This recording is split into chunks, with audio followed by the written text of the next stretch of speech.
Thank you for joining us to learn about our newest funding opportunity. Next slide, please.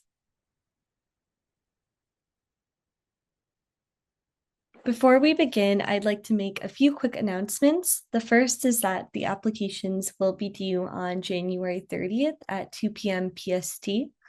Next, the webinar will be recorded and a frequently asked questions document will be posted in approximately 2 weeks. If your question doesn't get answered today, we will try to include it in that document. And finally, we will end with a Q&A that will focus on general questions. If you have specific questions about your project, please direct them to our email at discovery@cirm.ca.gov. Next slide, please. Before we begin, we wanted to go over how you can request a consultation with our CIRM team. We recommend you start by reviewing resources such as our program announcement and application materials. Please work with your team to compile all your questions before emailing us to request a consultation form. We'll send you one via email and it'll take about 10 to 20 minutes to complete. Finally, please wait for us to either provide a written response or a link to schedule a Zoom meeting with two of our science officers. The consultation will be 30 minutes and you are limited to one per cycle. With that, I'll hand it over to Dr. Kelly Shepard, who will introduce relevant members of our CIRM staff and today's agenda. Next slide, please. Thank you. Thank you, Ruby. Good afternoon, everyone, and welcome to the DISC5 webinar. I'd like to just begin by giving a brief overview of the Discovering Education team who are responsible for developing this program, as well as the people you would be interacting with if you receive a DISC5 award in the administration. There's myself, Kelly, and Chan-Lek Tan, a senior science officer who will be running the slides for us today. You'll be hearing from Dr. Uta Grieshammer, a CIRM fellow, who will tell you about resources. We're also joined by Dr. Daisy Zinn, who also administers our discovery and education programs. You will be hearing most of the information today from Dr. Catherine Schweppe, a science officer on our team. And of course, you've already met our project manager, Ruby Karimji, and our emeritus member here, Dr. Janie Byram, who is now leading our R&D data infrastructure program, will definitely be having interactions with you as data sharing is an important component of this new program. Next slide, please. So today you'll be hearing from the people listed on the slide who I've already introduced from our team, as well as some members of our review office, Dr. Linda Nevin, who is a senior science officer from Portfolio Development and Review. We have Mira Sarwal, who is a grants management officer from our grants management team. And of course, you've already met Ruby. Next slide, please. So for the webinar agenda today, we will first be going over the new DISC5 program. This includes an overview of the program and any necessary updates. We will then be going over the review process and review criteria, and going over the application components and considerations that you should have as you're completing one. Finally, we will go over and provide some information and resources for you. Following the main part of the presentation, we will then devote time to answering some questions for you. Next slide, please. As with all of our webinars and presentations at CIRM, we begin with our mission, which is accelerating world-class science to deliver transformative regenerative medicine treatments in an equitable manner to a diverse California and world. Next slide, please. So key to achieving this mission is investing in various pillars, including research and development, which is depicted here on this slide. This is a summary of CIRM's current funding opportunities for research and development programs. Over here on the left of the slide, you will see our two active discovery stage programs, which support the earlier stage of research, exploratory, mechanistic research, hypothesis testing, etc. We have a program that we launched previously called DISC4. It is coming back next year, and there's already a webinar about that. So we recommend you check our YouTube channel if you want to learn more about that program, which supports large multidisciplinary collaboratory research. The award we'll be talking about today is called DISC5. This is an exploratory award, and you'll be hearing a lot more about that in my next slides.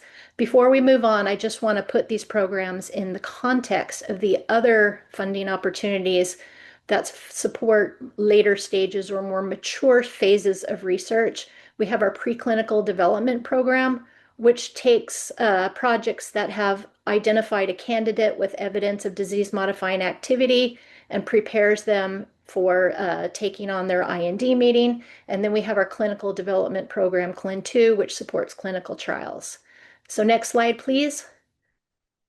We're going to move into our presentation on DISC5. Next slide, please. And with that, I'd like to hand things over to Dr. Catherine Schweppe, who will tell you more about this program. All right, good afternoon, everyone. As Kelly said, my name is Catherine Schweppe, and I'm a science officer with the Discovery and Education team here at CIRM.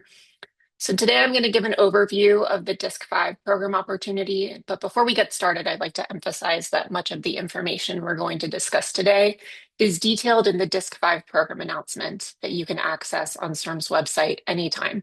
I highly encourage all applicants to review the PA carefully as you prepare your application. So I'll start with an overall summary of the DISC5 award structure. So applicants must be from California for-profit or nonprofit research institutions. I will note that there's no limit on the number of applications per cycle that can come from an institution.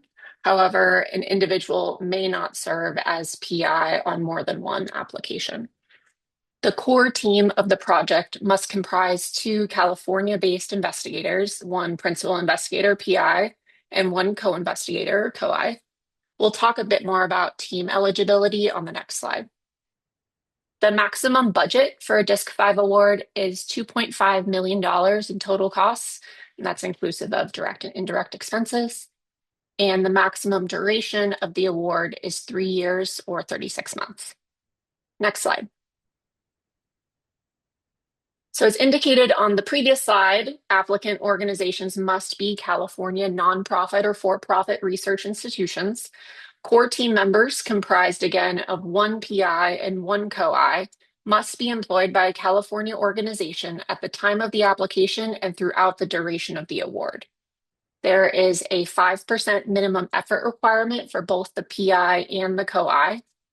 And as there is an emphasis on interdisciplinary collaboration for DISC5 awards, the PI and the COI may not be members of the same laboratory at the time of the application or throughout the duration of the award.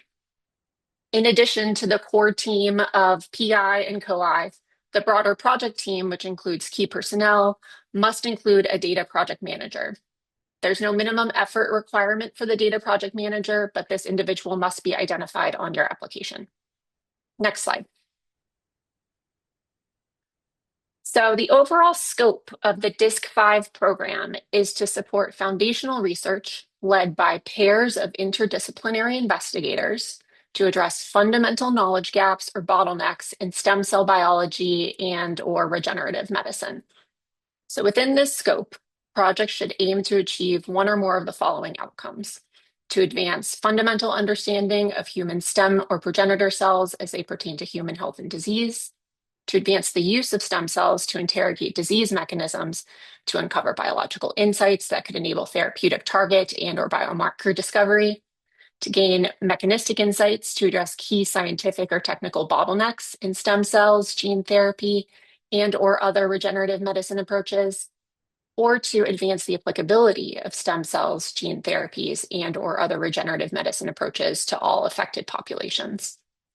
We'll talk a bit more about some of the differences between DISC5 and CIRM's other discovery stage research program that Kelly mentioned earlier, DISC4, in a few slides, but I'll take a moment now to indicate that unlike DISC4, there are no preference topics for DISC5.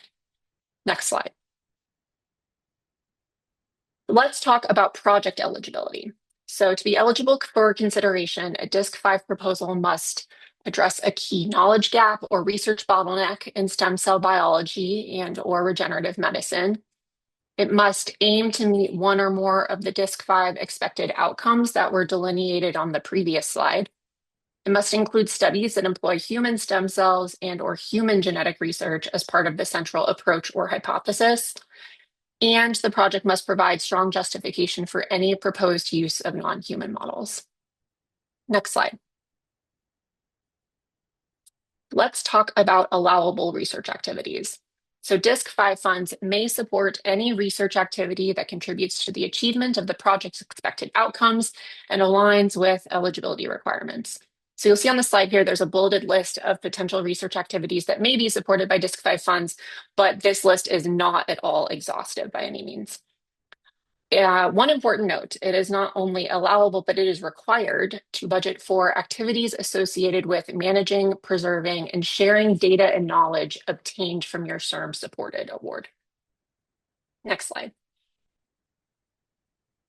So in addition to your research activities, DISC-5 funds may also be used to support some non-research activities, including partnering activities with patient-centered organizations or other project-relevant community groups, activities to support outreach or communication of research plans or outcomes with the wider public, travel and accommodation expenditures associated with attendance of CIRM organized meetings or conferences, or engagement activities with trainees supported through CIRM's education or infrastructure programs.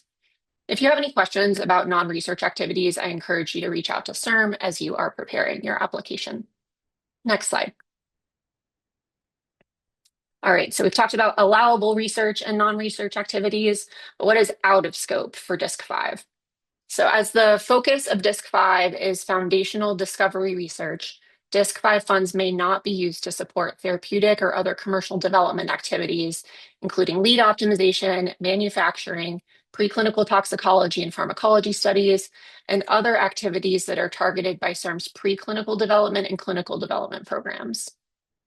DISC-5 will not fund costs of activities performed by an out-of-state, so that's non-California organization that retains the intellectual property or independent publication rights for any IP arising out of the CIRM-funded project. DISC-5 funds may not be used to support costs incurred before the date of ICOC approval. And for those new to CIRM, the ICOC is the Independent Citizens Oversight Committee who approves all award funding decisions for CIRM. And finally, DISC-5 may not support any activities that are already budgeted or paid for through a prior existing or pending CIRM award, or which are already supported by another funder. Next slide. So as promised, here is a brief overview slide of some of the differences between CIRM's current two discovery stage research programs, DISC-4 and DISC-5. So some of you may be familiar with DISC-4 already. I won't go through all of the details here, but some key takeaways are that DISC-5 aims to support exploratory and interdisciplinary projects in basic stem cell biology and/or regenerative medicine. DISC-5 has no preferences for any disease areas or study of particular organ systems. And in general, DISC-5 awards are smaller in team size, budget, and duration compared to DISC-4.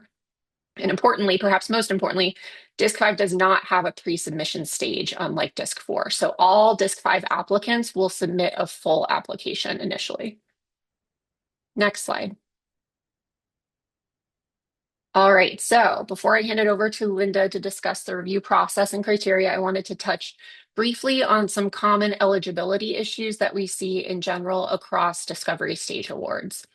So this includes projects that are focused on animal biology without any validation in human cells, projects that are not framed around addressing a knowledge gap or research bottleneck, projects that incorporate activities that are more appropriate for CIRM's preclinical or clinical development programs, and finally, applications that do not use the required templates for their document uploads. That is very important.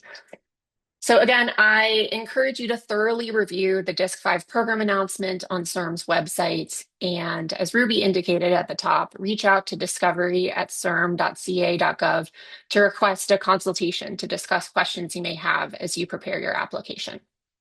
So now I'm going to turn it over to Senior Science Officer Linda Nevin to discuss the review process and some of the application components. Thank you, Catherine. That was quite a lot of information. I'm discussing the review process and criteria as a representative of CIRM's review team. We have a relatively standard review process, here modified for large volume reviews, such as we expect for DISC-5. This starts with submission by you, the applicant, by the deadline, which is at 2 p.m. And immediately after that, CIRM staff began inspecting applications to make sure that they are within the scope for DISC5. These are the eligibility checks, and they determine whether or not the application actually can be reviewed by the grants working group and funded at the end of the process. Once eligibility has been determined, those applications which are eligible undergo a process that we call positive selection, wherein grants working group members are asked to view a large number of previews to each project and select a small number that they believe should go forward for full merit review. The grants working group members who complete positive selection are the same as the grants working group members who do full merit review and have a lot of experience doing merit review, and so can pick applications that are very responsive to the program and have the highest potential for impact. Many read the positive selection preview that you provide. In some cases, when they need to know more, they look more deeply into the application. Once we have a pool selected for merit review, we make official assignments of reviewers, and they critique your application. There are 3 reviewers per application who write a critique for all to read and all of the panelists to discuss together at the GWG meeting, where applications are scored. The scoring determines the recommendation to CIRM's board, the Independent Citizens Oversight Committee. Scores of 85 or higher are a recommendation to fund, and lower than 85 are a recommendation not to fund. And in the end, the ICOC makes final funding decisions based on the scores, the comments from the grants working group, any staff recommendations, availability of funds, and any program considerations that they deem important. Next slide, please. Again, positive selection is not necessary unless the volume of applications is high, which is what we expect for this round of DISC5. So as described before, GWG members conduct a pre-review of all eligible applications to identify a subset that they believe are most impactful and responsive to the program. And those that move forward are fully reviewed by the grants working group in written critiques and in a discussion with scoring. Those that are not selected in positive selection are not fully reviewed and don't receive reviewer critiques. Since reviewers have to process a large number of applications for positive selection, we don't have comments from reviewers for applicants who are not selected in this process. Next slide, please. Once in full review, an application is evaluated based on the review criteria in the program announcement. These are detailed in the DISC5 program announcement, like all of our PAs, and I recommend you look at them closely. There's a lot of specifics about what reviewers should look for, but in overview, the criteria are significance and potential for impact with regard to the scope of DISC5 itself, innovation relative to the current state of research, the scientific rationale in the proposal, that is the justification for doing the work, the project plan and design, incorporating the feasibility of that project plan and design, and finally, the extent to which the project considers the potential impact of successful outcomes of the project across affected populations. And this is where applications should address the various different populations that are affected by the disease or disease area under study and consider how their project can have the maximum impact across those affected populations. Next slide, please. After the review, the grants working group members submit final comments which focus on what drove the score that they gave each application during the GWG meeting. The final comments are collated and lightly edited by CIRM staff and presented to the applicant and to CIRM's board in a review summary. If you'd like to see prior comments from prior DISC programs, you can have a look at the funding opportunities page, explore previous funding opportunities to see previous review summaries and learn about the perspective that the grants working group has had on prior applications in discovery programs. Next slide, please. And next we'll have Mira describing more about the application.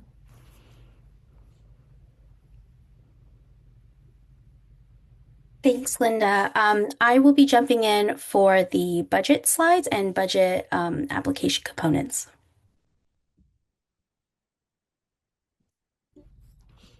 I see. Let me go through this then. I think there are some slides here that I should be doing at the beginning of the application, yes? Okay. Yes. Next slide, please. To get an application started, you log into our portal, grants.cirm.ca.gov, and navigate to Open Programs, select Start a DISC5 grant application. Once it's started, you can't start another. Next slide, please. The application has a number of different components and they all need to be completed. First is the online component, and the individual sections of the online component are detailed in the menu shown here on the right. Within the portal, that menu is the left navigation pane. These sections are eligibility, where you answer a series of questions about whether the team and the organization and the project are actually suited to apply for this program. Then a personnel section where you describe the people involved, including key personnel with descriptions of their role and any partners that the project has. Then a project section where you detail the description of the project in overview, and in particular the positive selection preview, where you summarize the most impactful elements per questions provided by CIRM that will guide the grants working group as they consider which applications to fully review in the GWG meeting. There are a number of funding sections that you need to look at carefully and need to agree with the documents that you upload.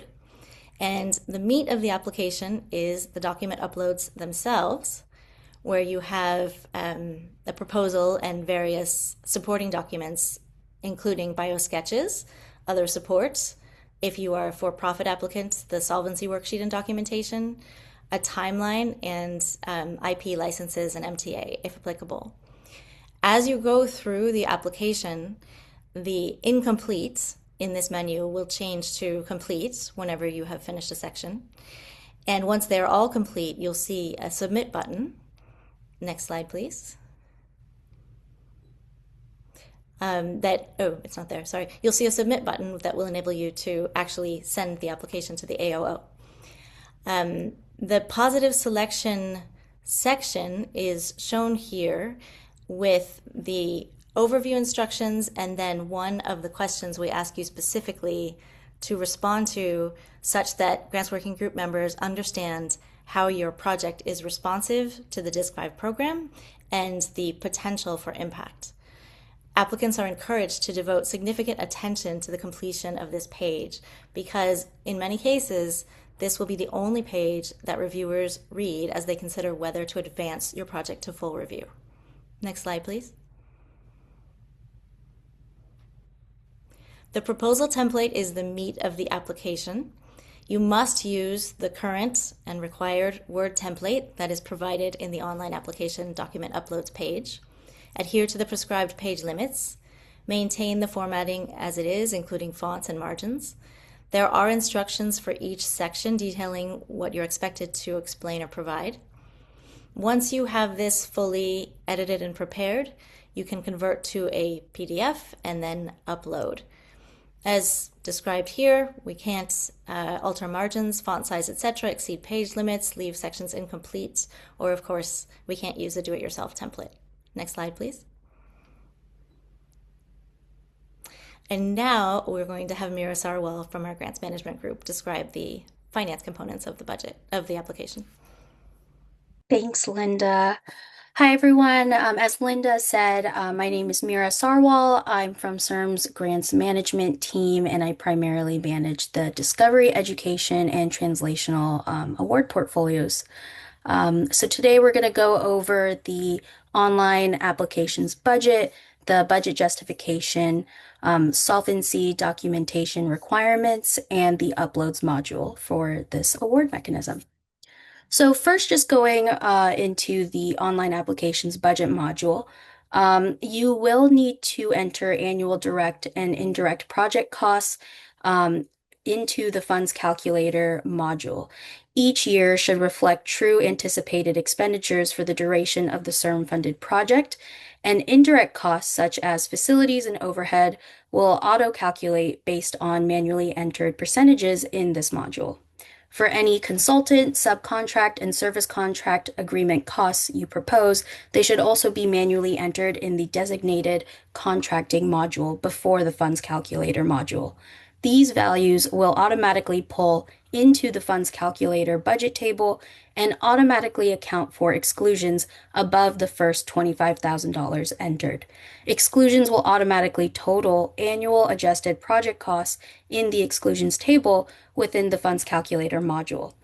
To help support budget ideation and drafting of applicants, CIRM's Grants Management Office has provided a sub-award spreadsheet calculator to help applicants calculate any contracting or consulting costs inclusive of exclusions. This tool can be found in the subcontracting module's instructions and is intended to be used as a supportive budgeting resource. It is not a required upload at the time of full application submission. Lastly, all costs per year must be described in narrative format in the budget justification module, which we will go over after this slide, after the funds calculator module. This section must be complete at the time of application submission, and your rationale must adhere to the character limits described in the text box in this module and should include the DSMP budget justification rationale as well. Next slide, please. Okay, moving on to budget justification. So as stated earlier, this is a mandatory requirement and must include a complete narrative rationale, which accurately justifies all costs included in your funds calculator. Some important highlights of the budget justification module are: if your proposed budget is equal to or exceeds $900,000 in any single budget year, additional rationale must be included in your budget justification, as it is a requirement for this award mechanism specifically. As part of this application, the DSMP budget justification is no longer an isolated module or no longer has a separate text box or additional upload requirement. Any DSMP cost should be justified with brief rationale in this budget justification module. A separate upload is not required. And lastly, a complete budget justification, as said earlier, cannot exceed 20,000 characters. Next slide. Okay. Specific to for-profit applicants, solvency documentation is required to be uploaded at the time of full application submission. There are 3 sections to be completed, which are historical cash flow, anticipated cash flow, and a supporting documentation appendix. All 3 must be completed and included in your online application. The template can be found in the Uploads module in your online application. This is also where it should be uploaded. As seen in the screenshot provided on this slide, there are instructions which provide helpful guidance on what should be entered into each section. And I must reiterate, this is only for for-profit applicants. Next slide, please. Last, this is the application module for uploads. This is a visual example of the Uploads module, and the screenshot does not wholly include all available documents, which can be uploaded, but it does highlight the core required documentation that has to be uploaded at the time of your full online application submission. The core requirements are the proposal, the biosketches documentation, project aims and timeline, and PI or co-I other support documentation. Not seen here is what I recently said was for the solvency documentation, which for-profit applicants are required to upload, but that is not a requirement overall. And if you have any questions on how to upload that documentation, the module should be here, but if not, you are free to message Grants Management Office or the Discovery and Education team at CIRM. In that same line of thinking, if any additional guidance is required for any application components I've discussed today, please reach out to CIRM's Grants Management Office for more information. Now I will hand it over to my colleague Uta, who will go over applicant information and resources. Yes, good afternoon. Uta Grieshammer, CIRM Fellow in the Discovery and Education team. I'll be providing two pieces of information that might be useful for you. Next slide, please. So the first, I'll introduce you to the CIRM data sharing requirements.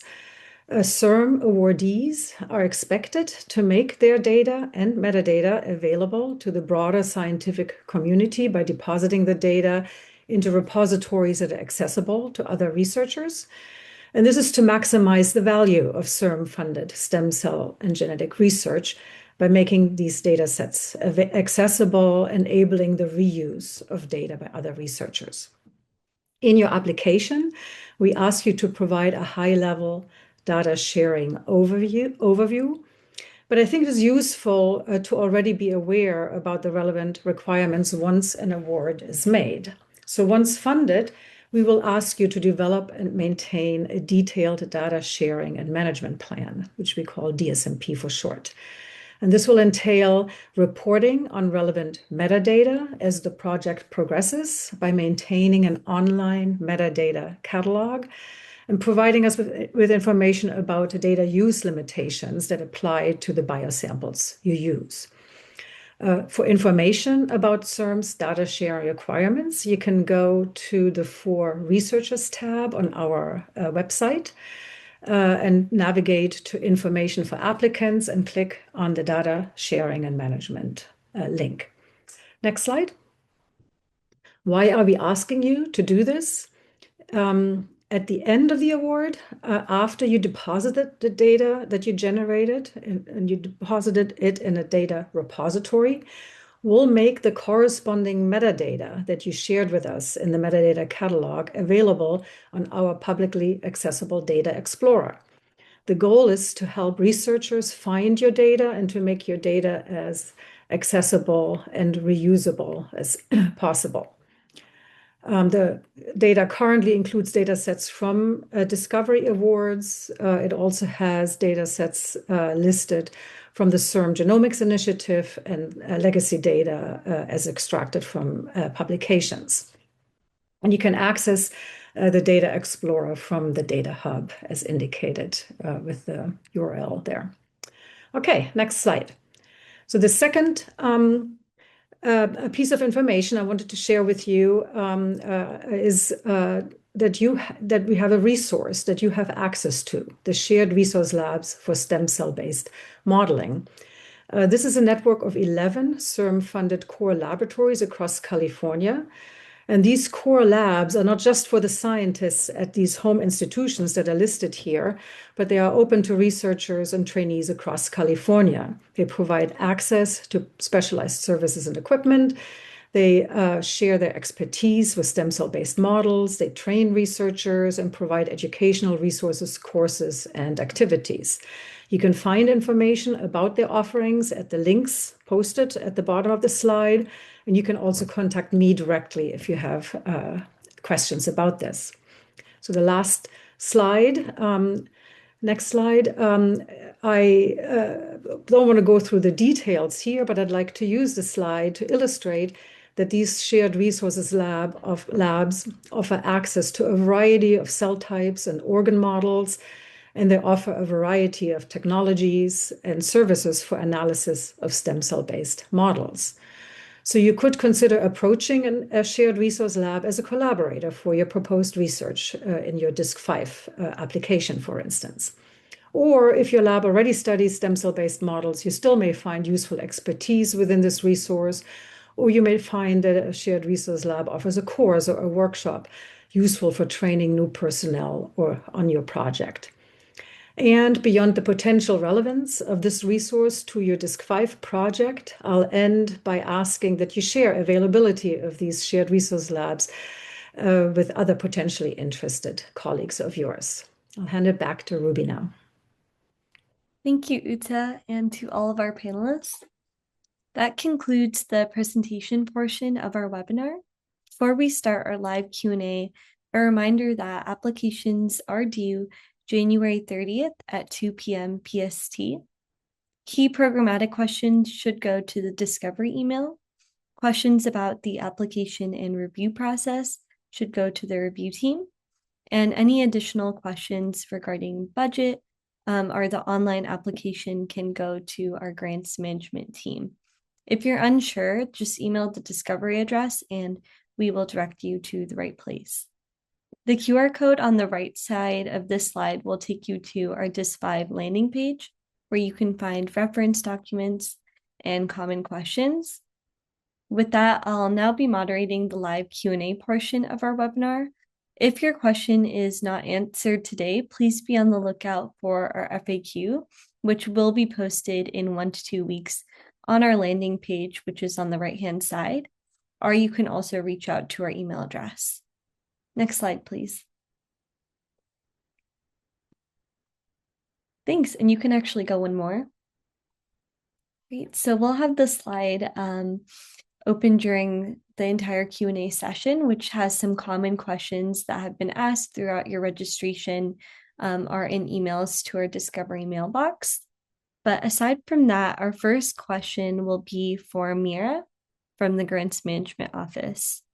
And the question is, does the 2.5 million total costs include facilities costs and other costs similar to indirect? Correct, they do. Great, thank you. And another question for you, can a COI be budgeted as a sub-award within the same institution or only from a different institution?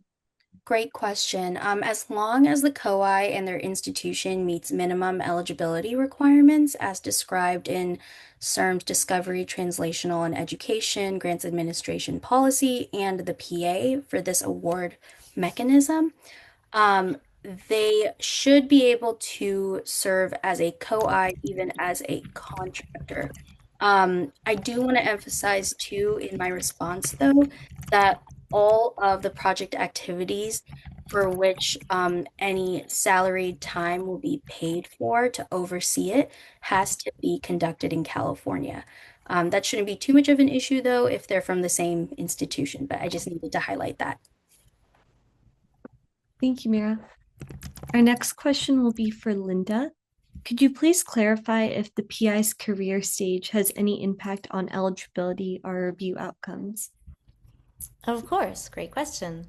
The PI's career stage doesn't impact an application's eligibility for review and funding. However, Grants Working Group reviewers consider the qualifications of team members as part of merit review and scoring, and career stage of investigators, including the PI, can be related to qualifications. The stage of career is neither an eligibility requirement nor an explicit merit review criterion, but can come into play. Great, thank you, Linda. Our next question is for Kelly. Can 2 startup companies form a team? Sorry, I needed to unmute there. Yes, this is 2 from this startup companies forming the same team. It's certainly possible as long as all other eligibility requirements are met for each of the institutions. One company institution would be the primary awardee, and the partnering company would receive funding through a subcontract from the primary awardee. Great, thank you, Kelly. Our next question is for Catherine.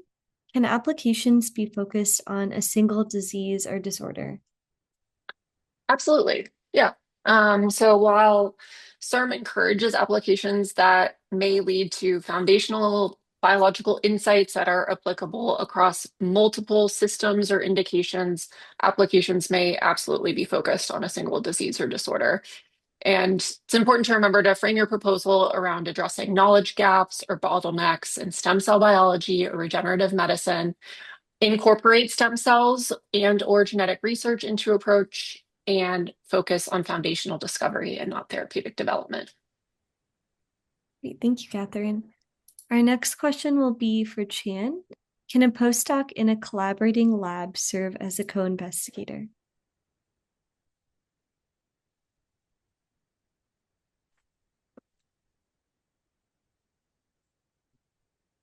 Oh, you're muted, Chan.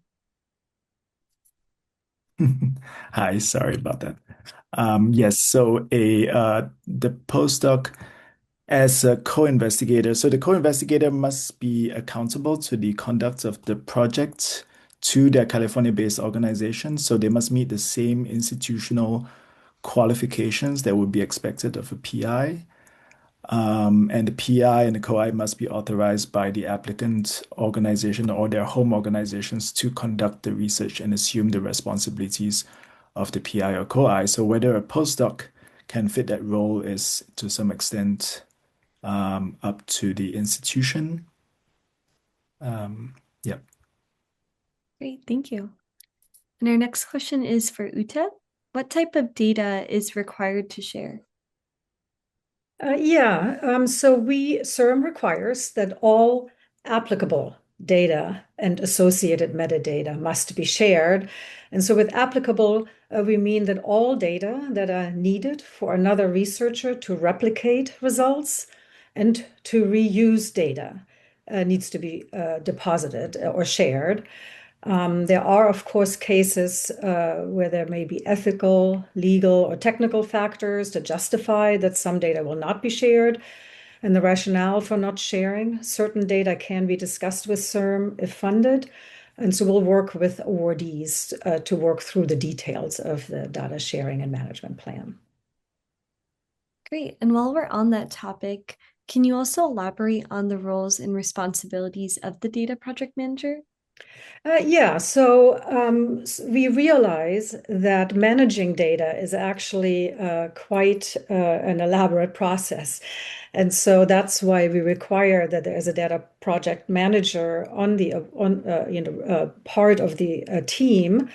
And the responsibility of that person is to ensure that the data is properly maintained in the lab. That person will most likely be the person who would be interfacing with the online metadata catalog, as I explained earlier, and providing all that information, coordinating with the CIRM science officer in making sure that the data sharing is properly implemented.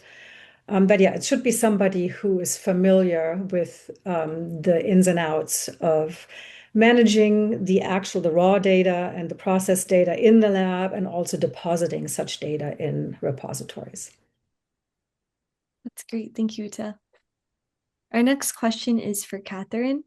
Can all team members be from industry, or are academic partners required?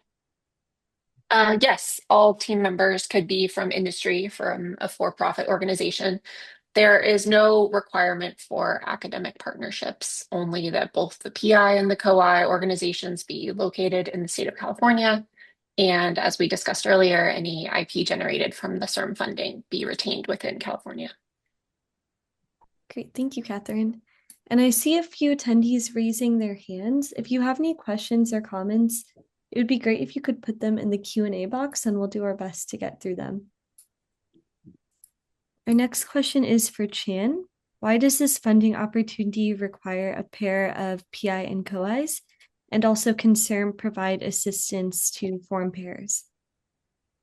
Right. So I think the requirement for the two-member team goes to the design of the program in sort of valuing high risk, high reward, and interdisciplinary research. And so that's our requirement for this award right now. We don't have any formal methods to support pairing or teaming. We do have some plans to do so in the future, but you can feel free to raise that with your science officers during consultation. Thank you so much. Our next question is for Kelly. How is the scope of DISC5 different from early PDEV? So early PDEV proposals support preclinical studies that are really focused on the specific outcome of progressing a development candidate to an IND meeting. So this would include support for activities like scale up, manufacturing process development, safety studies, etc. To really justify this level of investment, a project would have to have reached a level of maturity where a candidate has been identified and demonstrated to have some kind of disease-modifying activity. On the other hand, DISC5 is really supporting early stage and exploratory research, elucidating molecular and cellular mechanisms, identifying possible disease targets, testing new ideas or technologies. So really, there's quite a significant difference in the stage and maturity of the research between these two programs. Great, thank you. And our next question is for Mira and Linda. How much of the budget must stay within California? I'm happy to answer this and have Linda include any details that I may have missed, but out-of-state collaborators in adherence to certain policies are not limited to a certain percentage or amount of the budget. However, 100% of project activities for which salary is paid for by CIRM funds must be conducted in California. In addition to that, CIRM expects the awardee to purchase from California suppliers to the extent reasonably possible a minimum total annual goods and services purchase percentage, so to speak, from California suppliers of 50% is encouraged to support any given project CIRM-funded research. And it's not just for supplies, but also for services as well. And Linda, please feel free to add to anything I may have missed.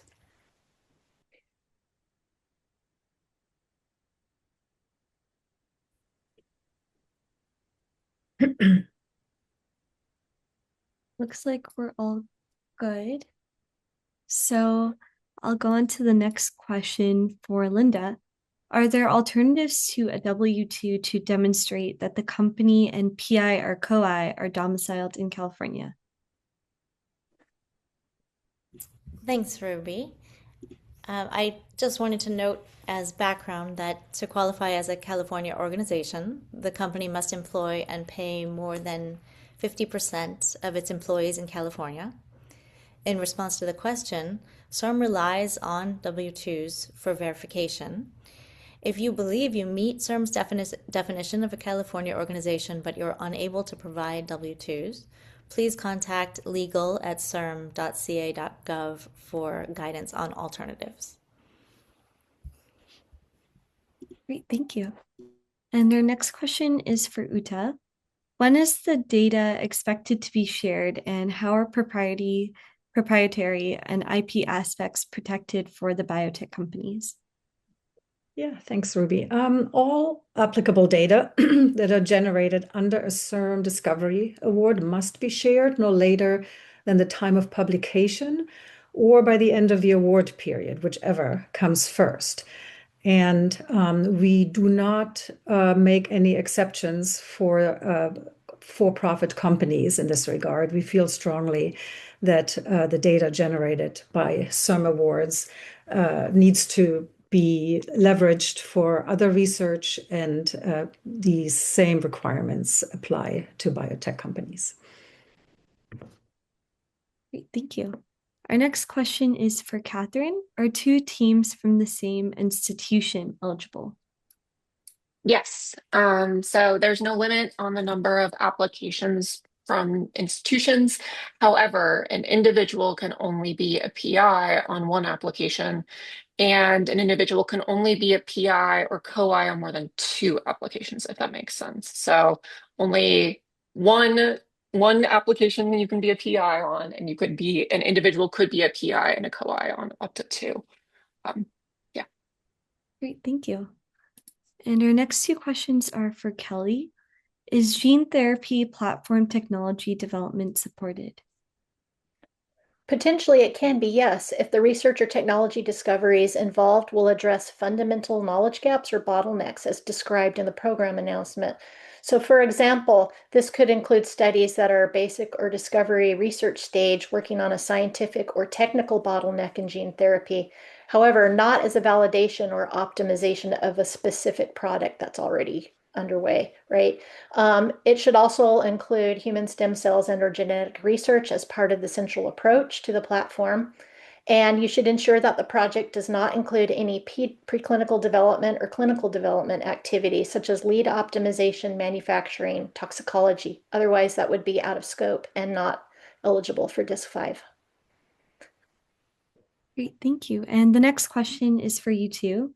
Would overcoming gene editing and engineering in a certain cell type or animal model be compelling, or is it indication point of proof of concept preferred? So DISC5 does not really prioritize certain technologies or disease areas per se. The review criteria really favors innovation, significance, and impact and feasibility. So the most compelling proposals will be those that the reviewers deem to have met merit in these areas and most aligned with the DISC5 program objectives, which are, for example, as previously stated, overcoming gene editing or engineering barriers in a human cell. That would be in scope. Demonstrating disease-modifying activity for a specific approach or therapeutic product, as I mentioned in my previous answer, is not. You can absolutely include one or more disease indications if there's strong reason to or in motivating context. Just keep in mind that the overall goal should be broadly useful mechanistic or technical insights or other tools or platform capabilities that generalize beyond just a single product. Great, thank you. And our next question is for Catherine. What percentage of the grant requires use of stem cells, if any? So there is no specific percentage requirement for how much of a DISC-5 proposal should use stem cells. However, there is an overall eligibility requirement that your proposed studies must incorporate stem cells or genetic research into the central approach or hypothesis. And as well as indicated, I'm going to keep saying it, the project must address a key knowledge gap or bottleneck in stem cell biology or regenerative medicine. I think this applies to also a lot of the questions that we're getting in through the Q&A that we might not be able to get through here today. If you have concerns about whether or not your project is in scope, we highly recommend reaching out to discovery@cirm.ca.gov to schedule a consultation with CIRM science officers to discuss further. Great, thank you, Catherine. And our next question is for Mira. Can an existing consultant at a partnering California organization serve as COI? Yeah. Since there's quite a few different eligibility considerations associated with contracting COIs, this would probably require additional guidance prior to application submission. So I would recommend reaching out to the Grants Management Office to just kind of describe the situation so we can help determine if this is an eligible route for your application. Great, thank you. And our next question is for Linda. Does a team comprised of two COIs from the same company, but two different departments and highly complementary skills qualify? Good question. Yes, most likely yes. For DISC5, the PI and COI may be from the same organization provided they're not members of the same laboratory, meaning a group led by an investigator, mentor, director with a lab that shares space, funds, authorships, etc. For company applicants, a PI and COI from two distinct departments are generally eligible. We recommend including brief information describing the distinct departmental homes when consulting with CIRM staff for guidance prior to applying. And if your company is exceptionally small, you also will need to consult with CIRM staff. Great. And then our next question is for Uta. Does GEO suffice for data sharing requirements? Yes, it certainly does. It's a great example of a database for sharing data with the scientific community. I mean, obviously, if the sequence data need to be deposited in a restricted access database, for instance, or if data types not accepted by GEO are generated, different databases need to be selected. But yes, it's a great example of sharing data. Thanks. And then one more for you is, are shared resource labs available to for-profit institutions? Oh, yeah, great question. And the answer is yes. You may certainly approach a shared resource lab as a for-profit for working with them. And if any issues or questions arise, please do not hesitate to reach out to me as well. Great, thank you, Uta. And we'll just do 4 more questions before wrapping up. So this next one will be for Kelly. While DISC5 cannot be focused on therapy, can the project focus be on the response to a therapy in a disease setting?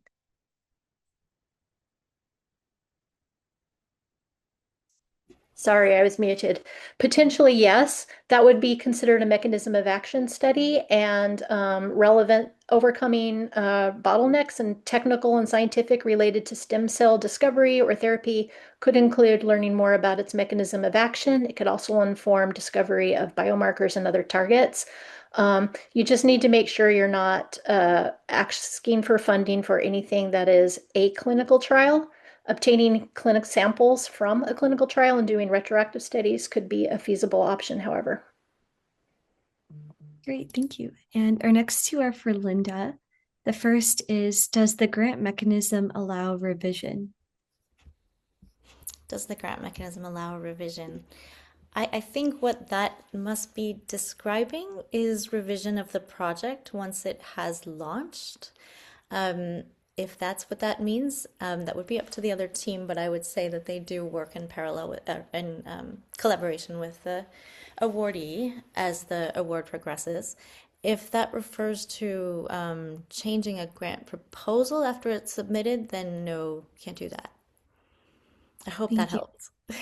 Yeah, Kelly, did you want to speak more about that from the programmatic side? I'm sorry, could you repeat the question? I was typing response to a different one. Yeah, no worries. Does the grant mechanism allow revision? At this time, we don't have revision because this is the first opportunity for DISC5, as we alluded to. It's possible that we might allow response to critiques in a future program. Oh, that's what it meant.